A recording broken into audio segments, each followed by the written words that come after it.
Politics is escalating in the national capital ahead of polls. Controversies regarding candidate being fielded and illegal immigrants are now coming up. Take a look at our next report.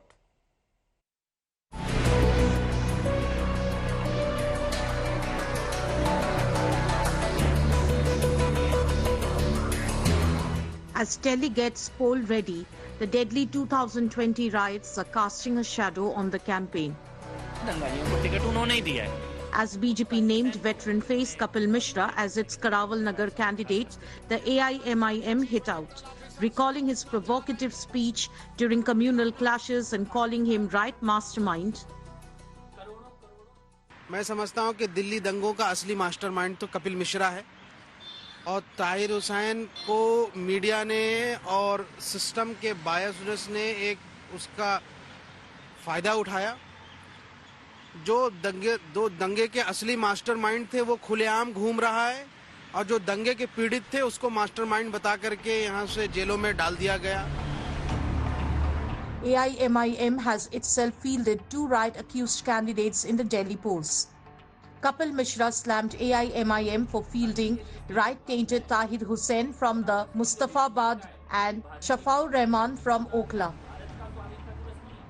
मैं उनको seriously नहीं लेता, ओवैसी जी को, उनकी party को, और मुझे लगता है कि दिल्ली में उनका ऐसा कोई खास अस्तित्व भी नहीं है। वो तो ताहिर हुसैन को, जिन्होंने हमारे आईबी ऑफिसर अंकित शर्मा जी का मर्डर किया, जिनके घर के अंदर मर्डर हुआ, उनको चुनाव के मैदान में उतारा है। तो मुझे लगता है कि वो इस दिल्ली के जो हमारे हिंदू समाज है उसके जख्मों पर नमक छिड़कना चाहते हैं।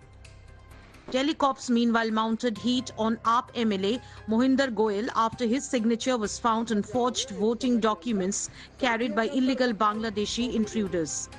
Cops sent multiple summons to the AAP MLA to face grilling. AAP and BJP accused each other of settling Bangladeshi and Rohingya voters. गाली गलौज पार्टी के कई कैबिनेट मिनिस्टर्स और सांसदों के घरों से 20-20, 30-30, 40-40 नए वोट बनाने की एप्लीकेशन दिसंबर के और जनवरी के महीने में फाइल की गई है। इस चुनाव के अंदर इनकी एक-एक बेईमानी, हमारे कार्यकर्ता इतने सतर्क थे कि उन्होंने एक-एक बेईमानी इन लोगों की पकड़ ली है। 15 people upon investigation have, according to Indian media, confirmed that on their Aadhaar update form, MLA Mohinder Goyal's signatures and seal was put. The furious Delhi dangle is all set to intensify in coming days. Bureau Report, India Today.